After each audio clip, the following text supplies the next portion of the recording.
This week in U.S. immigration news, we are going to cover USCIS implements new process for Venezuelans, Biden's marijuana pardon unlikely to help with deportation cases, Gao examines U.S. border practices, migrants in New York seek work, Biden's top border chief comes under internal fire, Biden and Andrés Manuel López Obrador discuss immigration, unaccompanied migrant children, DHS to supplement H-2B cap with additional visas.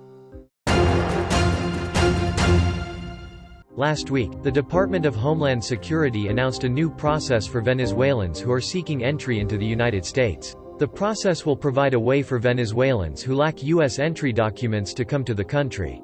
Applicants must complete an online application process to be considered on a case-by-case basis for authorization to travel to the U.S. and seek a temporary period of parole for up to 2 years.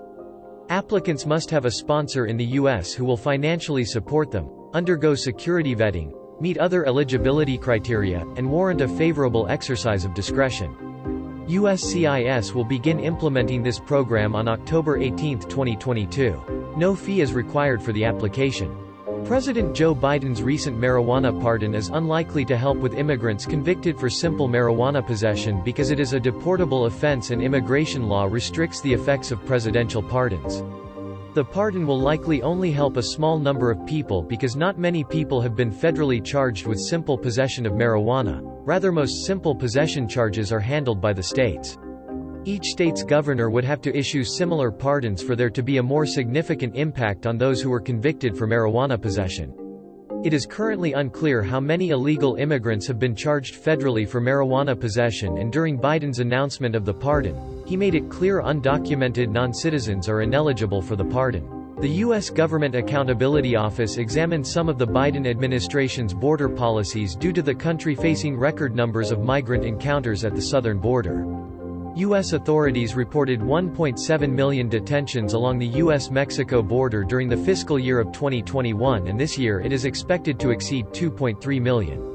The GAO found the Border Patrol issued nearly 94,000 notice to report documents to migrant families between March 2021 and September 2021.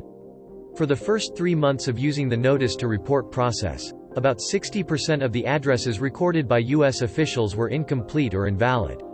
Border Patrol officials also failed to coordinate this program with ICE, whose offices were unprepared to handle the hundreds of migrants per day lacking court appointments. Asylum seekers are unable to request a work permit until 150 days after submitting their asylum application. City and state officials are urging the federal government to change this rule. Many new arrivals are joining the large population of undocumented workers who work in the service and construction industries yet are at risk of exploitation. The nonprofit New Immigrant Community Empowerment operates a job center in Queens which has been overwhelmed with new arrivals seeking employment. Most of the jobs the center helps connect immigrants with are in construction or small renovation jobs.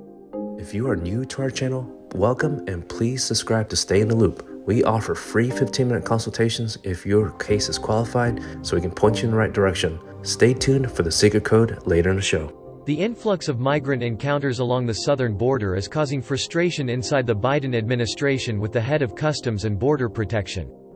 5 administration officials that currently work with CBP Commissioner Chris Magnus have expressed their concern as Magnus is unengaged in his job and that he does not attend White House meetings that discuss the border situation.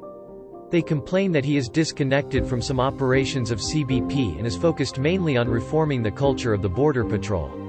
Others argue that Magnus is not concerned with addressing the high number of migrant encounters, rather he shifts the blame to other agencies. Earlier this week, President Joe Biden and Andrés Manuel López Obrador discussed the increase of migrants from Venezuela arriving at the U.S.-Mexico border. Last week, the Biden administration announced it will be accepting 24,000 Venezuelan migrants under a sponsorship program while Mexico agreed to take back Venezuelans that come to the U.S. illegally.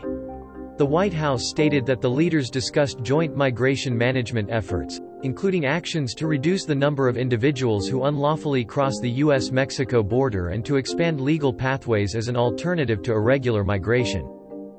Nearly 130,000 unaccompanied migrant children entered the U.S. government's shelter system in fiscal year 2022. This is a record high that has surpassed the 122,000 unaccompanied minors at federal shelters during fiscal year 2021. The Department of Health and Human Services Office of Refugee Resettlement handles the housing of unaccompanied children who do not have legal immigration status or can be released to a sponsor. Many minors the agency assists are normally migrant teenagers who cross the southern border without their parents or a legal guardian. The influx of unaccompanied migrant children can be partly attributed to the poverty, violence, and other worsening conditions in Central America. The Department of Homeland Security has come to an agreement with the Department of Labor that it will be issuing a regulation that will make available to employers an additional 64,716 temporary non-agricultural worker visas for fiscal year 2023, along with the 66,000 H-2B visas that are typically available each fiscal year.